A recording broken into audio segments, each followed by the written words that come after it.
মেঘ আর কুয়াশার চাদরে ঢেকে আছে ধরণী। উদীয়মান সূর্যের নিয়ন আলোয় চারপাশ একটু হলেও পরিষ্কার দেখাচ্ছে, নয়তো আজ মোটেই রৌদ্রোজ্জ্বল কোনো দিন নয়। স্বাভাবিক হাইওয়ে রাস্তার থেকেও কয়েক গুণ প্রশস্ত বীজঢালা কুচকুচে কালো রাস্তার মাঝ বরাবর একনাগারে সাদা রঙের ব্রোকেন লাইন রোড মার্কিং টানা। ঠিক তার দুই পাশে পাহারাদারের মতো মাথা উঁচু করে দাঁড়িয়ে আছে ছোট বড় সারি সারি মেপল গাছ। মেপল গাছের ছোট ছোট বিশেষ আকারের রঙিন পাতাগুলি যেন এক একটা শিল্পের নান্দনিক কারুকাজ। দেখলে মনে হবে রোদহীন মেঘে ঢাকা দিনে রাস্তার পাশের এই লাল কমলা মেপল লিফগুলোই আলো ছড়াচ্ছে পুরো রাস্তা জুড়ে, even without any single penny. পথচারীদের যাতায়াত সুবিধার্থে সুন্দর আকর্ষণীয় মেপল গাছের অন্য পাশ দিয়ে চলে গিয়েছে আরও একখানা তকতকে সরু রাস্তা।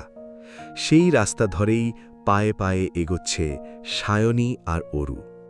চশমিশ আর এক্সট্রোভার্ট সায়নী বরাবরের মতোই এক মনে কথার দোকান খুলে বসেছে।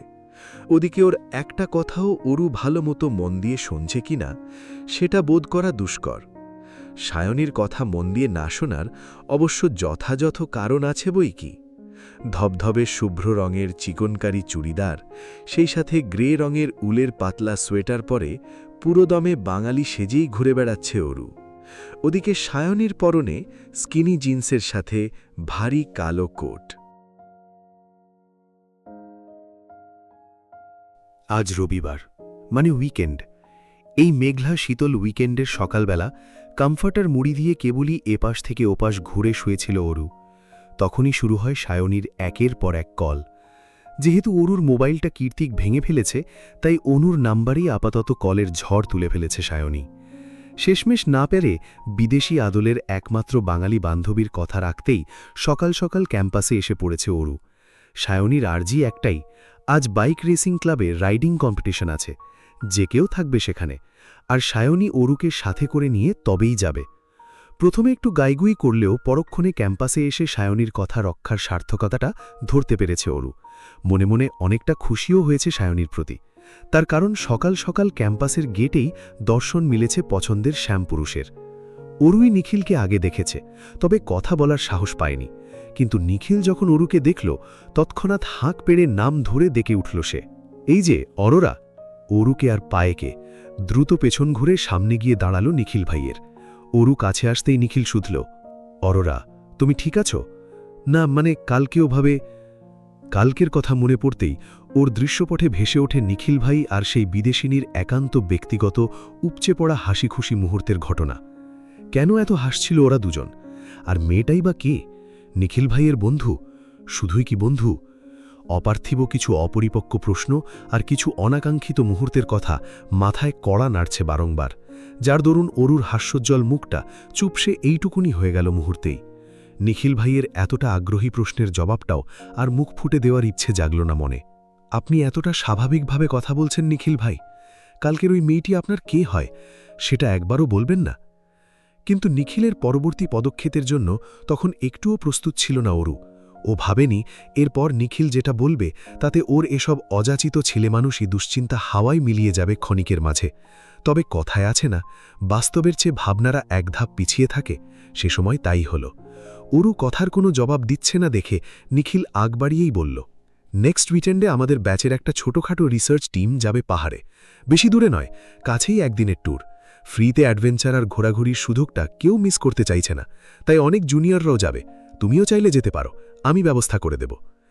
লাজুক অরু ঠাস করে বলে দিতে পারল না যে হ্যাঁ হ্যাঁ নিখিল ভাই, আমিও যেতে চাই আপনার সাথে। তার বদলে ছোট্ট করে হু শব্দটা উচ্চারণ করে শুধু একপাশে মাথা কাত করে সম্মতি জানাল। হুঁ। অরুর সম্মতি জানাতে যতক্ষণ, তারপর আর এক দণ্ডও দাঁড়াল না নিখিল। প্রচণ্ড বেগে এক প্রকার তাড়া দেখিয়ে তৎক্ষণাৎ জায়গা ত্যাগ করল সে। সেই তখন থেকে জে কে স্যারের গুণগান করে যাচ্ছে সায়নী। মাঝে মধ্যে নিজের কথার সামিল করতে দু একবার অরুকেও বলছে, তাই না বলো? অরু সায়নীর কথা মতো হুঁ হ্যাঁ করছে ঠিকই, তবে ওর মনে চলছে অন্য কিছু। সেটা অন্য কাউকে নয়, স্বয়ং কীর্তিককে নিয়েই। ও ভাবছে ট্যুরের কথাটা আপা জানলে যেমন তেমন বকাঝকা করে হলেও শেষমেশ যেতে দিতে রাজি হবে। কিন্তু কৃত্তিক, এই ঘাড়তেড়া লোক তো জীবনেও রাজি হবে না। উল্টে এমনভাবে চোখ রাঙাবে যে ভয়ে অরুর ছোট্ট হৃৎপিণ্ডটা ওখানেই কাজ করা বন্ধ করে দেবে। তাহলে সাত করে নিখিল ভাইকে যে আশ্বাস দিয়ে এলো তার কি হবে? এই অরু, শুনতে পাচ্ছ আমার কথা? হুট করে সায়নীর কনুইয়ের গুতোয় সম্বিত ফিরে পেল অরু। ও কাঠের পুতুলের ন্যায় ওপর নিচ হ্যাঁ সূচক মাথা নাড়িয়ে বলল, হ্যাঁ হ্যাঁ শুনছি, বলো বলো, তারপর? সায়নী ভ্রু কুচকে বিরক্তি প্রকাশ করে বলে, কিসের তারপর? দেখো আমরা চলে এসেছি, অলরেডি রেসিং শুরু হয়ে গিয়েছে, তাড়াতাড়ি এসো। রাস্তার দুধারে থ্রিলিং প্রিয় মানুষদের শয়ে শয়ে ভিড়। সেই গাদাগাদি আর ভিড়ের ফাঁক গুলিয়ে ওরা দুজনও জায়গা করে নিল রাস্তার এক কোণে। ওরা যতক্ষণে এসেছে ততক্ষণে বাইকাররা ইতিমধ্যে প্রতিযোগিতায় ব্যস্ত। অডিয়েন্সদের পাশে এসে দাঁড়াতে দাঁড়াতে অরু শুনতে পেল জেকে নামের উচ্ছ্বাস। তার মানে সায়নী শুধু একা নয়, এরাও রাইডার জেকের ভক্ত। আচ্ছা, এরা কেন এত পাগল কৃত্তিকের জন্য? এরা কি আদৌ জানে কৃত্তিক কতটা নির্দয়? কৃত্তিক মোটেই এই জনপ্রিয়তা ডিজার্ভ করে না। চারিদিকে জেকের জয় জয়কার শুনে এসব উল্টোপাল্টা কথাই ভাবছিল অরু। তখনই সায়নী আবারও অরুকে ডেকে বলে, ও মাই গড, ও মাই গড, দেখো দেখো, এগেন চ্যাম্পিয়ন! অরু এবার সচকিত হয়ে বাইকগুলোর দিকে দৃষ্টি নিক্ষেপ করল। সকালের উড়ন্ত পেজা তুলোর মতো শুভ্র মেঘ এতক্ষণে কালো মেঘে পরিণত হয়েছে।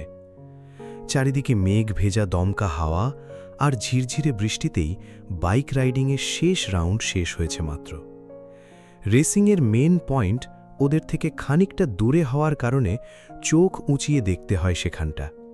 তবে এতটা দূর থেকেও স্ট্যান্ড করানো বাইকগুলোর মধ্যে সারির প্রথম বাইকটাতে বসা ব্ল্যাক লেদার জ্যাকেট আর ব্ল্যাক হেলমেট পরিহিত বাইকারটাই যে কৃত্তিক, সেটা বুঝতে বাকি নেই অরুর। কারণ জ্যাকের বডি স্ট্রাকচার সবার থেকে আলাদা, কাল্পনিক গ্রিক গডের বাস্তব চিত্র বলা চলে। এক ঝলকে দেখলে মনে হবে ওপরবালার শখের কারুকাজ এই জায়ান্ট কৃত্তিক নামক সুদর্শন পুরুষটা। তবে কৃত্তিকের সৌন্দর্য নিয়ে অরুর এসব অগভীর ভাবনা বেশিক্ষণ স্থায়ী হল না। তার আগেই চোখের সামনে দৃশ্যমান হল এক অপ্রীতিকর নিন্দনীয় ঘটনা। অরুদের থেকে বেশ অনেকটা দূরে রাস্তার ঠিক মাঝখানে ফেলে অন্য এক প্রতিযোগীকে হকি স্টিক দিয়ে ইচ্ছে মতো মারছে কৃত্তিক। ওর মারের গতিবেগ এতটাই বেশি যে লোকটা উঠে দাঁড়ানোর সুযোগটুকু পর্যন্ত পাচ্ছে না। কিন্তু এভাবে মারার কারণ কি? ঝিরঝিরে বৃষ্টি ইতিমধ্যে মুষলধারে রূপ নিয়েছে। আশেপাশের জটলা পাকানো ভিড় ছাড়িয়ে অনেকেই জায়গা করে নিয়েছে কোনো না কোনো শুকনো ছাউনি অথবা ছাতার নিচে। তবে অরুর আপাতত বৃষ্টিতে খেয়াল নেই, আর না আছে কৃত্তিকের। ঝুম বৃষ্টিতে কথা শোনার জো নেই মোটে। তবু অরুকে উদ্দেশ্য করে সায়নী চেঁচিয়ে বলল, অরু, দ্রুত চলো, ভিজে যাচ্ছি, কোনো একটা ছাউনি খুঁজে তার নিচে গিয়ে দাঁড়াই। অরুর কান অবধি সে কথা পৌঁছল কিনা সন্দেহ। আর না তো ও কোনো ছাউনির নিচে গিয়ে আশ্রয় নিল, বরং ঝুম বৃষ্টির মাঝেই দ্রুত এগিয়ে গেল সামনের প্রশস্ত রাস্তার দিকে। এগিয়ে যেতে শুনতে পেল অনেকেই বলাবনি করছে জ্যাকসন নামক বাইকারটা জেকের মায়ের নাম করে কিছু একটা বাজে গালি দিয়েছে, আর তাই লোকটা সেই ছোট্ট একটা গালি দেওয়ার মাসুল চোকাচ্ছে গত আধ ঘণ্টা যাবৎ এক নাগারে হকি স্টিকের মার খেয়ে।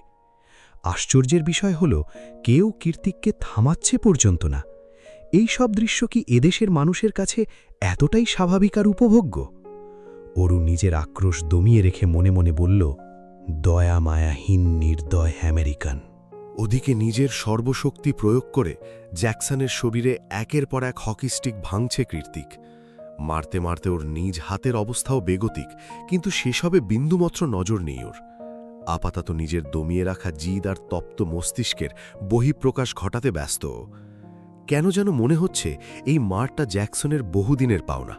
রেসিং ক্লাবে কৃত্তিককে টেক্কা দেওয়ার মতো রাইডার যদি কেউ থেকে থাকে, সেটা জ্যাকসন। রাইডিং, স্ট্যান্ডিং সব কিছুতেই বেশ পারদর্শী জ্যাকসন। তবে এ যাবৎ কোনো ম্যাচেই জেকে হারাতে না পারার জিদটা ভেতরে ভেতরে ওর রয়েই গিয়েছে বরাবর। সামনাসামনি বুঝতে না দিলেও নিজ দেশের রেসিং ক্লাবের ফরেনার একটা ছেলের এতটা জনপ্রিয়তা জ্যাকসন মোটেই সহ্য করতে পারত না।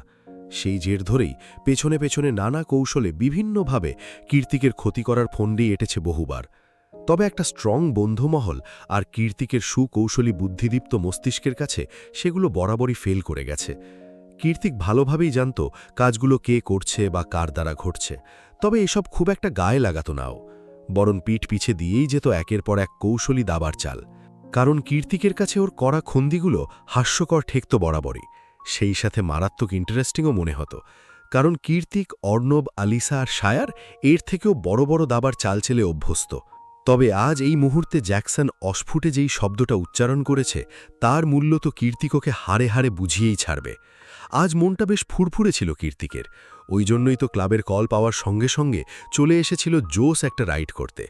সবার উচ্ছ্বাসে জোয়ার দিতে বাইক রাইডও করেছিল প্রায় 200 কিলোমিটারের আঁকাবাঁকা অমসৃণ রাস্তা, এবং শেষমেশ প্রতিবারের মতো আজও চ্যাম্পিয়ন তকমাটা ওর গায়েই লেগেছিল।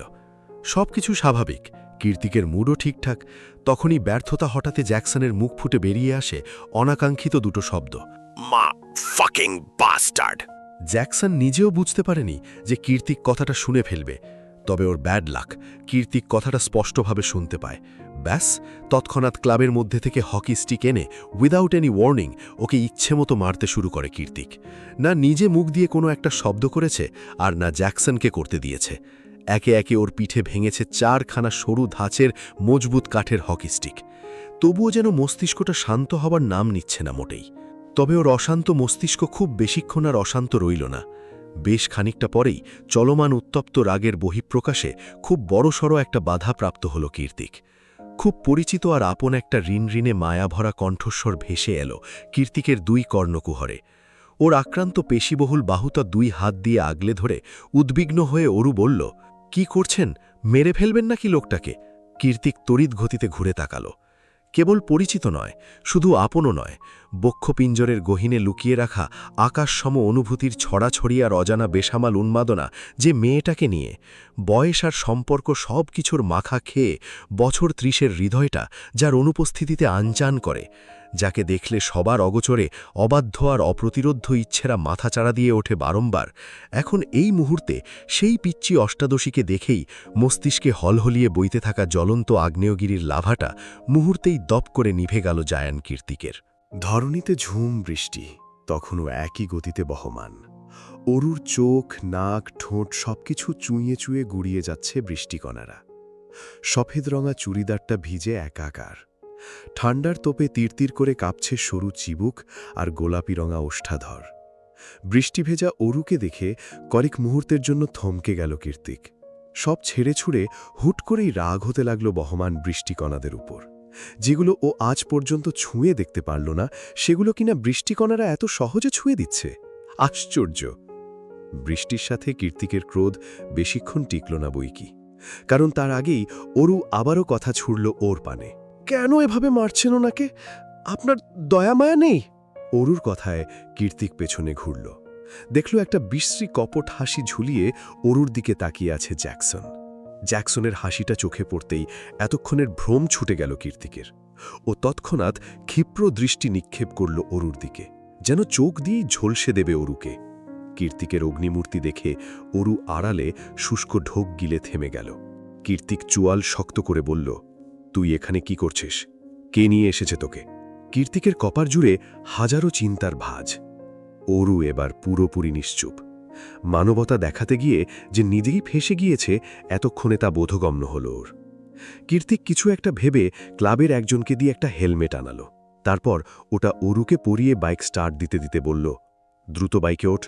অরু করুণ দৃষ্টিতে জ্যাকসনের দিকে তাকিয়ে মিনমিনিয়ে বলল, ওনাকে এভাবে ফেলে রেখে?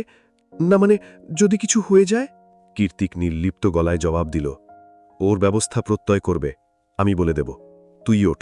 বৃষ্টির মাঝেই চারদিকে তাকিয়ে সবাইকে একবার পর্যবেক্ষণ করে নিল অর। আশেপাশে যত মানুষ যে যেখান থেকে পারছে ওদের দিকে তাকিয়ে আছে। সবাই নিশ্চয়ই অরর উপর বেজায় চটে গিয়েছে, কিন্তু এই মুহূর্তে ওর হাতে কিছুই নেই। এখন কথা না শুনলে নির্ঘাত এখানে দাঁড়িয়েই কীর্তিকের হাতে মার খেতে হবে। তাই অপারগ অরু চুপচাপ উঠে পড়ল বাইকের ব্যাকসিটে। মেয়েদের মতো করেই কাচুমাচু হয়ে বসেছে ও। তখনই নিজে হেলমেট পরতে পরতে কীর্তিক বলল, ধরে বস। অরু খুব সংকোচে কীর্তিকের জ্যাকেটটা একটু খামচে ধরল, কিন্তু বাইক তার জায়গা পরিবর্তন করতেই ও এক প্রকার হুমড়ি খেয়ে পড়ল কীর্তিকের পিঠের ওপর। ধরে বসতে বলেছি না? কীর্তিকের ধমক খেয়ে এবার সত্যি ওর কাঁধে হাত রাখল অরু। অরুর কাঁধে আর হাতের ছোট্ট অলংকারগুলো থেকে রিনঝিন আওয়াজ হচ্ছে। খুব কাছাকাছি বসাতে সেই আওয়াজ সোজা গিয়ে কীর্তিকের হৃদয়ে লাগছে। সেই সাথে অরুর বৃষ্টি ভেজা চুল আর শরীর থেকে ভেসে আসা মেয়েলি সুঘ্রাণে কেন যেন ওর দম বন্ধ হয়ে আসছে। ইচ্ছে করছে অরুকে একান্তে কাছে পেতে, খুব কাছে। যতটা কাছাকাছি এলে অরু আর কীর্তিকের মাঝে সেন্টিমিটার দূরত্বও ঘুচে যাবে, ঠিক ততটা। কিন্তু এই মুহূর্তে সেটা সম্ভব নয়, আর না অরুকে এত কাছে বসিয়ে চুপচাপ বসে থাকা সম্ভব। তাই মনের মধ্যে একান্ত গোপনে বেড়ে ওঠা অবাধ্য বাসনাগুলোকে দূর ধরার উদ্দেশ্যে রাইড করতে করতে নীরবতা ভাঙে কীর্তিক। একটু আগের সেই গমগমের রাগী আওয়াজের পরিবর্তে নরম আওয়াজে অরুকে শুধায়, আচ্ছা অরু, আমি যে এতগুলো বছর দূরে ছিলাম, তোর আমাকে মনে পড়েনি কখনো? কীর্তিকের কথার পিঠে অরু কি উত্তর দেবে ঠিক বুঝে উঠতে পারল না। কারণ কীর্তিক যখন দেশ ছাড়ে তখন অরু নিতান্তই বাচ্চা মেয়ে। কতই বা বয়স হবে, 10 কি 11? অরু নিশ্চুপ দেখে কীর্তিক আবারও শুধায়, বাবার মৃত্যুতে যখন গিয়েছিলাম তুই আমাকে দেখেছিলি? এবার অরু সময় নষ্ট না করেই উত্তর দিল, কি করে দেখব, আপনি তো বাড়িতে যাননি। কীর্তিক জবাবে একটু বাঁকা হেসে বলল, আমি কিন্তু তোকে দেখেছি, ঠিক আজকের মতোই একটা সাদা ড্রেস পরেছিলি। তোর মা আমার বাবার জন্য কাঁদছিল খুব, তুই আর অনু তার পাশেই দাঁড়িয়েছিলি। কীর্তিকের কথায় অরু চমকাল, কারণ ওর দেওয়া একটা বর্ণনাও ভুল নয়। অরুর জিজ্ঞেস করতে ইচ্ছে হল, আপনি কি করে দেখলেন? কিন্তু জিজ্ঞেস করতে ভয় পাচ্ছে, পাছে না আবার কীর্তিক রেগে গিয়ে এই বৃষ্টির মাঝেই ওকে বাইক থেকে নামিয়ে দেয়। ওদিকে অন্তহীন কৌতূহলগুলো মাথার মধ্যে কিলবিল করছে অযথাই। তবুও জিজ্ঞেস করার সাহস নেই। কি বলতে কি বলবে, আবার রেগেমেগে আগুন হয়ে যাবে। তার থেকে চুপচাপ থাকাই শ্রেয়। অরুর কুলহীন ভাবনার মাঝে মাঝ রাস্তায় বাইকে ব্রেক কষল কীর্তিক। কীর্তিকের এহেন কাণ্ডে অরুর আত্মা শুকিয়ে কাঠ হয়ে এলো। মনে মনে ভাবছে, এই রে, চুপ থেকেও ভুল করলাম নাকি? এই ঝুম বৃষ্টিতে মাঝ রাস্তায় গেট আউট বলে নামিয়ে দিলে কোথায় যাব আমি? কি হলো, নাম। কাঁধ হালকা পেছনে ঘুরিয়ে বলে উঠল কীর্তিক। জবাবে অরু মুখ চোখ কালো করে বলল, না মানে এই বৃষ্টির মাঝে। অরু কথা শেষ করার আগেই কীর্তিক বলল, হ্যাঁ, বৃষ্টির জন্যই। সামনে কিচ্ছু দেখা যাচ্ছে না, তার উপর এত্ত ভিজলে জ্বর চলে আসবে নিশ্চিত। না না, আমি ঠিক আছি। কীর্তিক এক পলক ওর দিকে তাকিয়ে নির্লিপ্ত গলায় বলল, আমি তোর কথা বলিনি, আমার কথা বলেছি। এই বলে দ্রুত এগিয়ে গিয়ে একটা ক্যাফের করিডোরে গিয়ে আশ্রয় নিল কীর্তিক। অরু পেছন পেছন যেতে যেতে ঠোঁট উল্টে মিনমিন করে বলল, আমার কথা কেনই বা বলবেন? নিজেকে ছাড়া আর কিছু বোঝেন নাকি আপনি? স্বার্থপর লোক। অরু এগিয়ে গিয়ে কীর্তিকের পাশেই দাঁড়াল। বৃষ্টি আর বাতাসের গতিবেগ এতই বেশি, দেখলে মনে হবে দিন দুপুরে রীতিমতো ঝড় শুরু হয়ে গিয়েছে। কাঁচের দরজার ভেতরে ঝিমুতে থাকা স্টাফ ছাড়া পুরো এরিয়াটাই ফাঁকা পড়ে আছে। চারিদিকে চোখ বুলাতে বুলাতে অরুর চোখ পড়ল কীর্তিকের হাতের দিকে।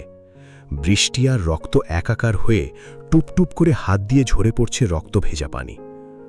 অরু সেদিকে তাকিয়ে ভ্রুকুটি করে মনে মনে বলল, আশ্চর্য, এই লোকের অনুভূতি শক্তি নেই নাকি? কতক্ষণ ধরে এভাবে রক্ত ঝরছে কে জানে। কিছু একটা ভেবে ব্যাগ থেকে নিজ হাতের নকশি কাজ করা শুকনো রুমালটা বের করে একটু সাহস করেই কীর্তিকের রক্তাক্ত হাতে বেঁধে দিল অরু। ব্যথার জায়গায় একটু আরাম অনুভব হতেই নিজ হাতের দিকে চোখ দিল কীর্তিক। দেখল সুতোয় কাজ করা একটা মেয়েলি রুমাল ওর ক্ষতস্থানে খুব সাবধানে বেঁধে দিচ্ছে অরু। কীর্তিক বাধা দিল না, এমনকি টু শব্দটিও পর্যন্ত উচ্চারণ করল না, বরং অরু নিজের কাজ শেষ করে ওপরে মাথা তুলতেই চোখ রাখল অরুর মায়াবী চোখ জোড়ায়। কীর্তিকের চোখের ভাষা আপাতত পড়তে পারছে না অরু। ও রেগে গেল কিনা সেটাই আপাতত ভাবছেও। কীর্তিক ধীর গতিতে নিজের মাথাটা অরুর মুছের সামনে নিয়ে এলো, অনেকটা কাছে। যতটা কাছে এলে অরুর শরীরের মিষ্টি সুঘ্রাণটা কীর্তি খুব সহজে অনুভব করতে পারে। অরু ভয় পেয়ে একটু অস্পষ্ট সুরে বলল, রক্ত ঝরছিল তাই ভাবলাম, আপনার আনইজি লাগলে খুলে ফেলতে পারেন, কোনো সমস্যা নেই। অরুর কথায় পাত্তা না দিয়ে চোখে একরাশ মাদকতা নিয়ে অরুর দু চোখে চোখ রেখে নিজের মুখটা অরুর কানের খুব কাছে নিয়ে হাসকি স্বরে কীর্তিক বলল, এত বেশি দুর্বল করে দিস না অরু, নয়তো ক্ষতিটা তোরই হবে। আমার হাত থেকে নিজেকে বাঁচাতে পারবি না। বিশ্বাস কর, আমি খুব করে চাইছি আজকের অন্তত আমার হাত থেকে বেঁচে যা তুই। কীর্তিকের নেশাধরা কণ্ঠস্বর আর তপ্ত শ্বাস-প্রশ্বাসের সাথে পাল্লা দিয়ে কাঁপছে অরু। কনকনে ঠান্ডার মাঝে হুট করেই কেমন গরম হয়ে উঠল শরীরটা। জীবনে প্রথম কোনো ছেলে এভাবে এতটা কাছাকাছি এসেছে অরুর, যার দরুন ভেতরে তোলপাড় হয়ে যাচ্ছে অজানা অনুভূতির দল। এই মুহূর্তে অরুর জন্য মেয়েলি অনুভূতিগুলো সামলানো বেশ মুশকিল, এক কথায় দুর্বিষহ। একটা নরম ভেজা অনুভূতি হৃদয়ে ছুঁয়ে যাচ্ছে বারংবার। এমন অনুভূতিগুলো আগে কখনোই হৃদয়ে অনুভব করেনি অরু। হুট করেই কীর্তিকের কাছ থেকেই কেন? কই নিখিল ভাই সামনে এলেও তো এমনটা হয় না। তলপেটে হুটহাট প্রজাপতি উড়াউড়ি করে না। তাহলে জায়ান কীর্তিকের মতো অপছন্দের লোকটার সান্নিধ্যেই কেন এমন হয়? এটা তো ঠিক নয়, মোটেই ঠিক নয়। ওই নিস্তব্ধতা আর বেসামাল অনুভূতিগুলোকে মাথা থেকে ঠেলে সরিয়ে কাঁপা কাঁপা গলায় বলল, আপনি কেন আমাকে মারতে যাবেন? কি করেছি আমি? কীর্তিক ভ্রু চিয়ে শান্ত গলায় পাল্টা প্রশ্ন করল, কখন বললাম আমি তোকে মারব? এই যে বললেন আপনার হাত থেকে নিজেকে বাঁচাতে পারবো না। অরুর কথায় কীর্তিকের ঠোঁটে খেলে গেল একটা চমৎকার বাঁকা হাসি। ও অরুর থেকে নিজের দূরত্ব খানিকটা বাড়িয়ে হুট করেই অরুকে হ্যাঁচকাটানে পেছনে ঘুরিয়ে দিল। তারপর এক টানে ওর লম্বা চুল থেকে গার্ডারটা খুলে নিল নিজ হাতে। সাথে সাথে অরুর দীঘল কালো এক ঝাঁক ভেজা চুল আঁচড়ে পড়ল সমস্ত পিঠ জুড়ে। অরু সাবধানে পেছনে ঘুরে বিড়বিড় করে বলল, চুল কেন খুললেন? কীর্তিক ভাবলেশীন কণ্ঠে জবাব দিল, বৃষ্টির দিনে সাদা কেন পড়েছিস তো কি? কীর্তিকের কথার মানে বুঝতে পেরে প্রচণ্ড লজ্জায় নিজের দুহাত ভাঁজ করে নিল অরু। বৃষ্টির জলে ভেজা পাতলা সাদা কামিজটা যে শরীরের সাথে লেপটে গিয়ে স্বচ্ছ হয়ে উঠেছিল, সেটা এই মুহূর্তে ওর মাথায় ছিল না। লজ্জায় কান মুখ লাল হয়ে উঠল ওর। তারপর বৃষ্টিতে ভিজে রাস্তার দিকে এগিয়ে যেতে যেতে দ্রুত বলল, আর অপেক্ষা করতে হবে না, চলুন বাসায় যাব। কীর্তিক আর কী বা করবে? মনে মনে ভাবল, অরুকে এভাবে সরাসরি লজ্জা দেওয়াটা তার উচিত হয়নি। যতই হোক অরু ওর থেকে বয়সে অনেক বেশি ছোট। যা বলেছে বলেছে, এখন আর করার কিছুই নেই। ব্যাপারটা বুঝতে পেরে ও নিজেও এগিয়ে গিয়ে বাইকে বসে পড়ল। বাড়িতে আসতেই অরু সোজা চলে গেল নিজের রুমে। রুমে ঢুকতেই দেখতে পেল অনু ব্যালকনিতে দাঁড়িয়ে বৃষ্টি দেখছে আর মুঠোফোনে কারো সাথে কথা বলছে। অরু সেদিকে খুব একটা নজর দিল না, কারণ অরু জানে ফোনের ওপাশের লোকটা কে। তাই সোজা চলে গেল ওয়াশরুমে। একটা আরামদায়ক হট বাথ শেষে চুল মুছতে মুছতে বেরিয়ে দেখল মাত্রই কথা শেষ করে রুমে এসেছে অনু। আজ রবিবার, তাই ওর পার্ট টাইম নেই। তার ওপর আবহাওয়ার জন্য হসপিটালেও যেতে পারেনি সকালে, তাই তো আজ অসময়ে বাসায় আছে অনু। অরু বেরোতেই অনু শুধায়, এভাবে ভিজেছিস কি করে? অরু খাটে বসতে বসতে বলল, সে অনেক কথা, পরে বলবো। তার আগে তুই বলতো আপা, কীর্তিক ভাই আর মা কোথায়? অরুর অযাচিত প্রশ্নে অনুর চোখ বড় বড় হয়ে গেল। ও সচকিত হয়ে অরুকে বলল, তুই হঠাৎ এসব কথা নিয়ে কেন পড়লি? তার ওপর কীর্তিক ভাইয়া এখন বাড়িতেই আছেন, উনি ওনার মায়ের নামটাও শুনতে পারেন না। অরু মনে মনে বলল, সত্যিই কি শুনতে পারেন না? তাহলে মাকে নিয়ে কথা বলায় আজ লোকটাকে ওভাবে মারল কেন? কিরে, কি ভাবছিস? অনুর ডাকে ঘোর কাটল ওর। অরু আবার আবদার করল, আপা বল না, ওনার মা কোথায়? অনু একটু ভাবুক হয়ে বলল, আমি খুব বেশি কিছু জানি না রে অরু। মায়ের কাছ থেকে যতটুকু শুনেছি, ওনার মা বাঙালি নন, আমেরিকান বংশোদ্ভূত কোনো বিদেশিনী। শুধু বিদেশিনীই নন, শোবিজ জগতের কোনো নাম করা তারকা। যৌবনকালে কীর্তিক ভাইয়ার বাবা যখন বিদেশে পড়াশুনো করতে আসেন, তখনই নাকি ভালোবেসে বিয়ে করেন তারা। অরু কৌতূহল নিয়ে শুধাল, তাহলে উনি চলে গেলেন কেন? অনু দীর্ঘশ্বাস ছেলে বলে, উনি ভালোবেসে বিয়ে সংসার করেছিলেন ঠিকই, কিন্তু নিজের কেরিয়ার কিংবা ফ্যান্সি লাইফস্টাইল কোনোটারই মায়া ছাড়তে পারেননি পরবর্তীতে। তাই খুব ছোটবেলাতেই কীর্তিক ভাইয়াকে রেখে আবারও নিজ গন্তব্যে পাড়ি জমান তিনি। অরু জ্ঞানীদের মতো মাথা দুলিয়ে বলল, ওই জন্যই কীর্তিক ভাইয়া দেখতে পুরোপুরি বাঙালিদের মতো না, মনে হয় নানা বাড়ির চেহারা পেয়েছে। অনু ঠোঁট উল্টে বলল, হবে হয়তো, কিন্তু তুই হঠাৎ এসব নিয়ে পড়লি কেন? ততক্ষণে বিড়ালছানার ডোরা এসে অরুর পায়ের কাছে ল্যাজ নাড়ছে। অরু ডোরাকে কোলে নিয়ে রুম থেকে বেরিয়ে যেতে যেতে বলল, তুই থাক, আমি একটু আসছি। আরে কোথায় যাচ্ছিস? চুল থেকে পানি ঝরছে তো, আয় মুছিয়ে দি, ঠান্ডা লেগে যাবে তো। পেছন থেকে হাঁক পেরে যাচ্ছে অনু, তবে অরু আর তাতে কান দিল না। দ্রুত পায়ে এগিয়ে গেল সামনের দিকে।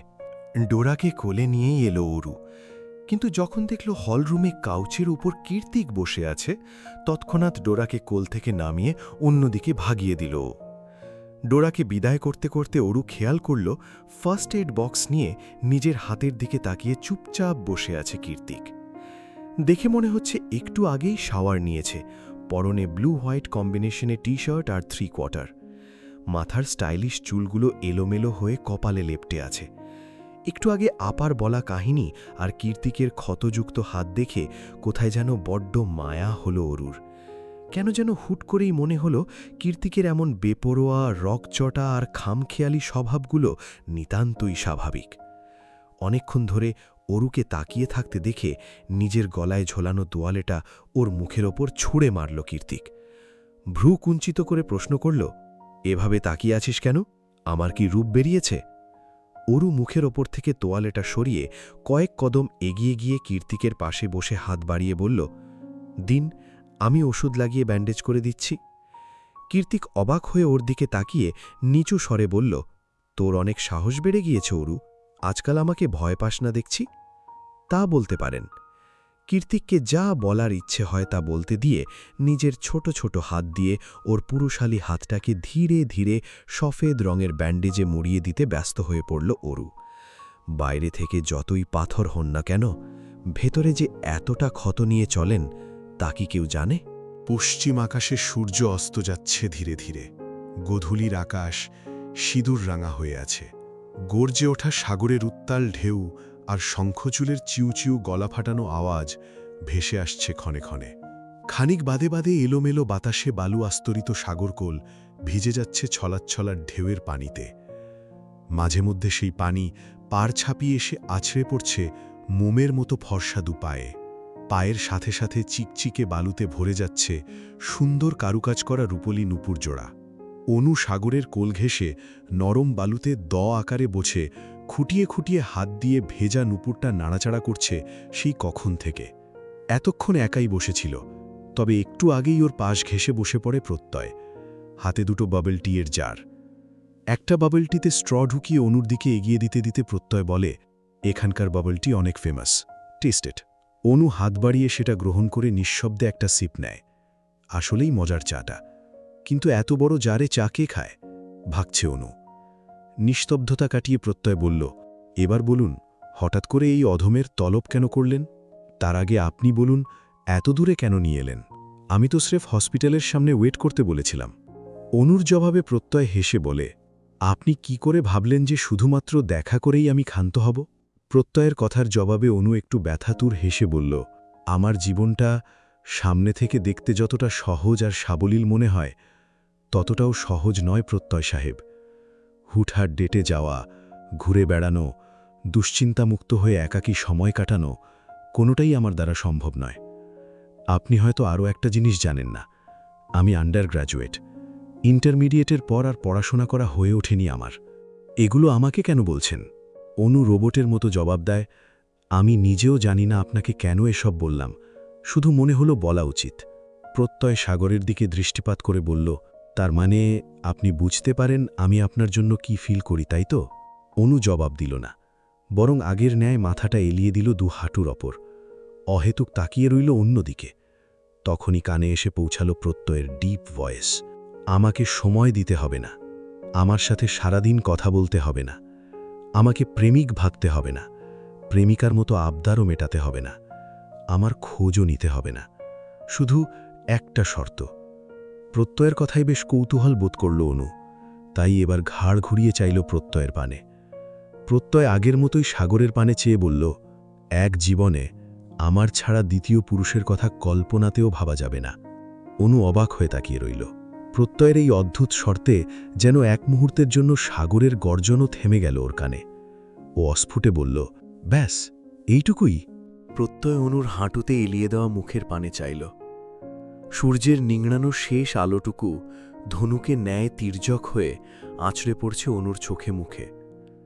ঘন পল্লব বিশিষ্ট আঁখি দুটো টলমল করছে অশ্রুজলে। সোনালি আলোর ছটা আছড়ে পড়ে ছলছলে চোখ দুটো ঝিলিক দিচ্ছে বারবার। কয়েক সেকেন্ডের জন্য প্রত্যয়ের মনে হল এগুলো কোনো চোখ নয়, বরং গহীন অভয়ারণ্যের মাঝে দুটো জংলা দিঘি। কাঁচের মতোই স্বচ্ছ সেই দিঘির মায়াবী জল। এই দিঘির মায়াতে হারিয়ে যাওয়া যায় অনায়াসে, অকপটে। প্রত্যয় নিজেকে হারিয়ে ফেলল অনুর দিঘির মতো টলটলে চোখে। অতঃপর অনুর প্রশ্নে আস্তে করে জবাব দিল, ব্যাস এটুকুই। অনু এবার স্বার্থপরের মতো বলল, বিপরীতে আমি কি পাব? যা চাইবেন তাই। অনু আড়ালে চাপা নিঃশ্বাস ছেড়ে বুক ভরে সাগর পাড়ে স্নিগ্ধ বাতাস ভেতরে টেনে নিয়ে কিছুক্ষণ চুপ করে রইল। তারপর জিভ দিয়ে নিজের শুকনো অধর ভিজিয়ে বলল, আমি আপনার শর্তে রাজি আছি প্রত্যয় সাহেব। বিনিময়ে আমারও যে কিছু চাই। কি চাই? আমার মাথায় একটু হাত বুলিয়ে দেবেন এখন, এই মুহূর্তে। অনুর মুখশ্রী জুড়ে অসহায়ত্বের ছাপ সুস্পষ্ট। খুব অল্প বয়সে অনেক বেশি ভারী দায়িত্ব বহন করতে করতে ক্লান্ত মেয়েটা, অথচ এত কিছুর পরেও দিন শেষে নিজের ছেলেমানসী, নিজের আবদার কোনোটাই তুলে ধরার জায়গাও নেই। মা বোন থেকেও পৃথিবীর বুকে বড্ড একা এই অনু। ওর স্নেহের প্রয়োজন, দিন শেষে ক্লান্ত শরীরটাকে আগলে রাখার জন্য দুটো বাহুর প্রয়োজন। আর এই মুহূর্তে ও সেটাই চায়, অন্য কিছুই নয়। না কোনো শারীরিক চাহিদা, না কোনো কমিটমেন্ট, না কোনো সারপ্রাইজ, না কোনো আয়োজন, কিচ্ছু না। ওর শুধু একটা বাহুডোর আর একটুখানি স্নেহের পরশ প্রয়োজন। আশ্চর্যজনক হলেও প্রত্যয় অকপটে তা সায় জানাল। তৎক্ষণাৎ ওপর নিচ মাথা দুলিয়ে অনুকে নিজের বাহুডোরে আবদ্ধ করে নিল সে। পরম আবেশে এক হাত বুলিয়ে দিল অনুর মাথায়, আর তারপর আরও খানিকটা গভীরভাবে ছুঁয়ে দিল ওর ছোট্ট কপালটাকে। কপালের মাঝ বরাবর একটা উষ্ণ আর গভীর চুমু এঁকে দিয়ে তবেই ক্ষান্ত হল প্রত্যয়। তখনও সাগরের ঢেউয়ের তালে তাল মিলিয়ে বাড়ছিল অনুর কান্নার গতিবেগ। ড্রেসিং টেবিলের সামনে মুখ কালো করে অসহায়ের মতো বসে আছে অরু।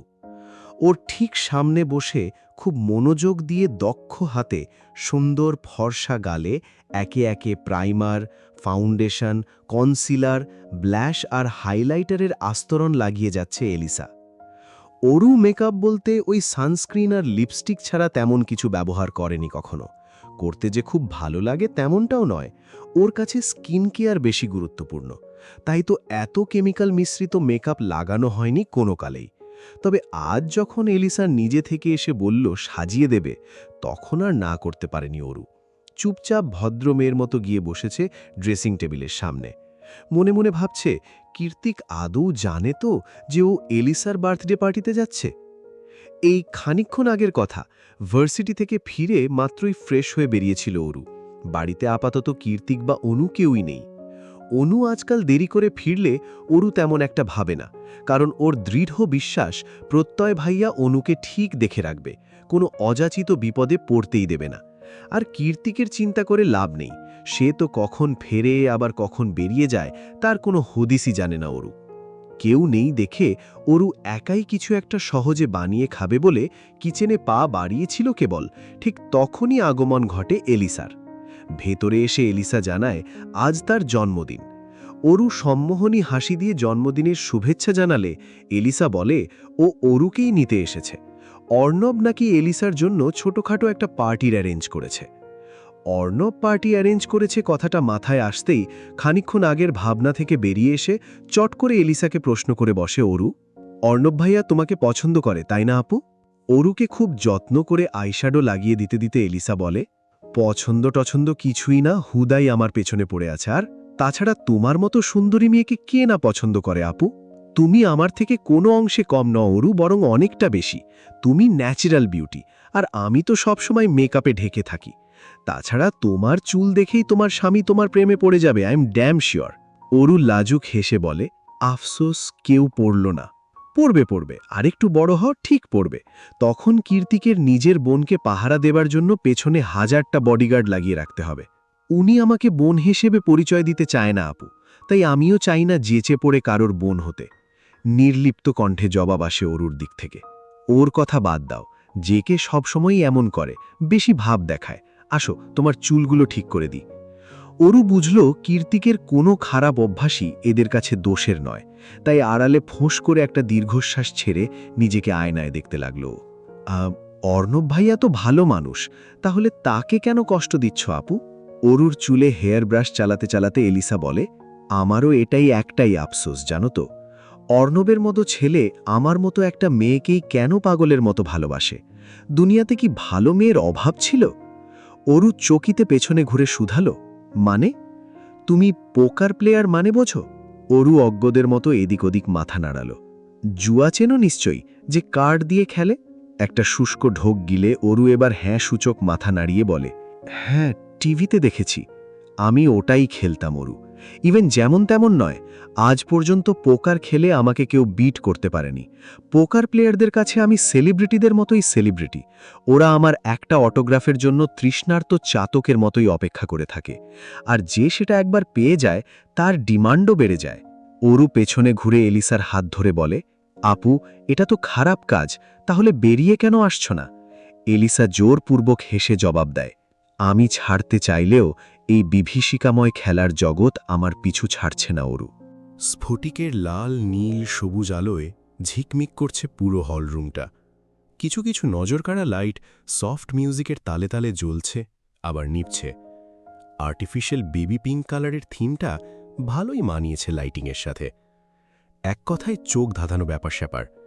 হলরুমটা মানুষ দ্বারা পরিপূর্ণ, যার বেশিরভাগই জোড়ায় জোড়ায়। তবে এত এত চিকচিক আলোয় কারুরই মুখ দেখে চেনার জো নেই। না, এই মুহূর্তে অরু কারুর মুখ দেখার মতো অবস্থায় আছে। এর কারণ ওর দৃষ্টি আড়াল করে শক্ত চোয়াল আর অগ্নিদৃষ্টি নিক্ষেপ করে তাকিয়ে আছে কীর্তিক। দেখে মনে হচ্ছে পাবলিক প্লেস না হলে এই মুহূর্তে খুব বড়সড় সিন ক্রিয়েট করত সে। অরু মাথা নিচু করে দাঁড়িয়ে আছে। এলিসা ওকে রেখে কই যে উধাও হয়ে গেল সেটাই ভাবছে আপাতত। চুপ করে থাকিস না অরু, কথা বল। আমাকে না জানি এখানে কোন সাহসে এলি তুই? কীর্তিকের আকস্মিক ধমকে অরু তুলল। একটা ব্ল্যাক ভেলভেট পার্টি জ্যাকেট পরে আছে কীর্তিক। ঘাড় অব্দি চুলগুলো জ্যাকেটের সাথে ম্যাচিং করেই সেট করা। মনে হচ্ছে কোনো হেয়ার স্টাইলিস্টের সূক্ষ্ম হাতের কাজ এটা।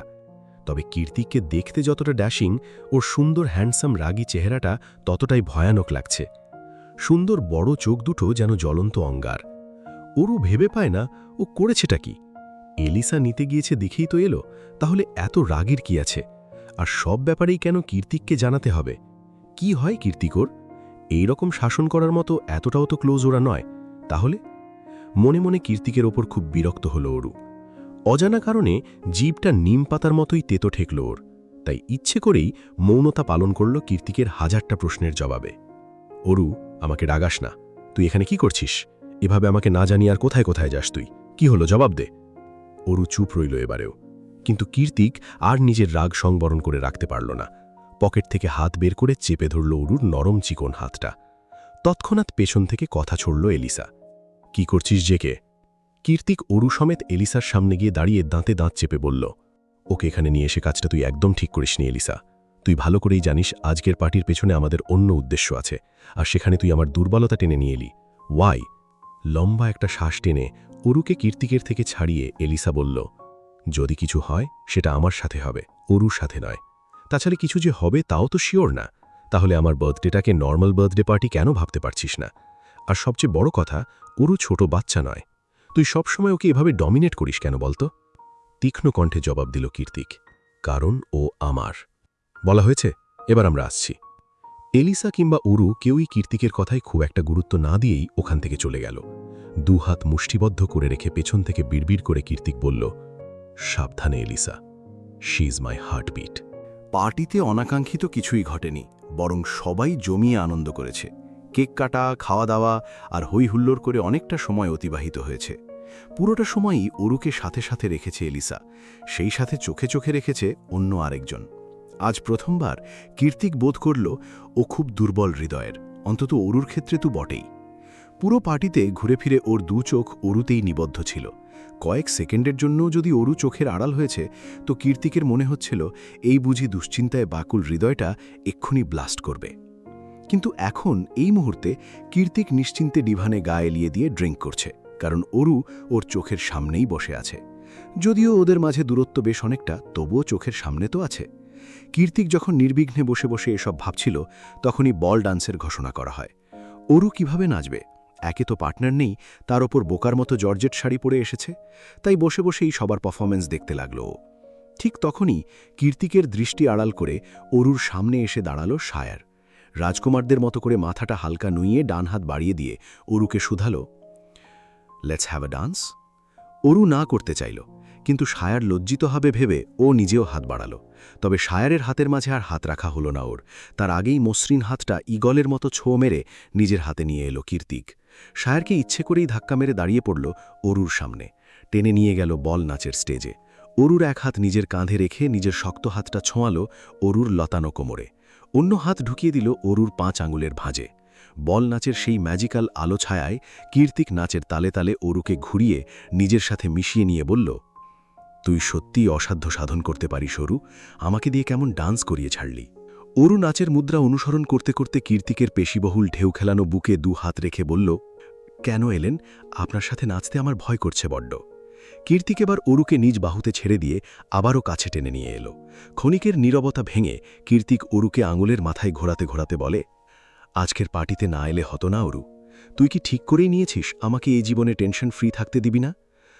আমি আপনাকে একদম বুঝতে পারি না, আপনি কি আসলেই জায়ান কীর্তিক? কি করে পারবি? বুঝতে চেয়েছিস কখনো আমায়? কি করে বুঝব? আপনি যে রহস্যময় মানব। কীর্তিক বিপরীতে কোনো জবাব দিল না, তার বদলে নিজ হাতে অরুর জর্জেট শাড়ির ড্রোচটা খুলে দিল এক টানে। পাতলা আঁচলটা কোমর ছাড়িয়ে নিচে পড়ে যেতেই কীর্তিক উন্মুক্ত কোমরে আলতো হাত ছুঁয়ে বলল, আমার জিনিস অন্য কাউকে দেখানোর কোনো অধিকার তোর নেই অরু। কীর্তিকের নেশালো চোখ ডুবে থাকতে থাকতেই উপলব্ধি করল ওর চোখ দুটো বড্ড নেশা ধরানো, কোনো এক অজানা চৌম্বকীয় শক্তিতে হৃদয়টা বেসামাল হয়ে উঠছে বারবার। তখনই হুট করে ডাকল কীর্তিক, অরু। অরুর হোশ ফিরতেই ও লজ্জায় রক্তবর্ণ ধারণ করল, কপালে ঘামের বিন্দু। ও এক ঝলক কীর্তিকের ফর্সা ড্যাশিং চেহারার দিকে তাকিয়ে শুষ্ক ঢোক গিলে বিড়বিড় করে বলল, দয়া করে এভাবে তাকাবেন না, আমার কেমন যেন লাগে। আপনি যতই সুদর্শন হন না কেন, এটা কখনোই সম্ভব নয়। নিজের মনে কিছু একটা বলে কীর্তিক থেকে নিজেকে ছাড়িয়ে দৌড়ে ওই স্থান ত্যাগ করে চলে গেল অরু। পেছনে কীর্তিকের জন্য শুধু খুলে পড়ে রইল অরুর এক পায়ের চিকন রূপলি নুপুর।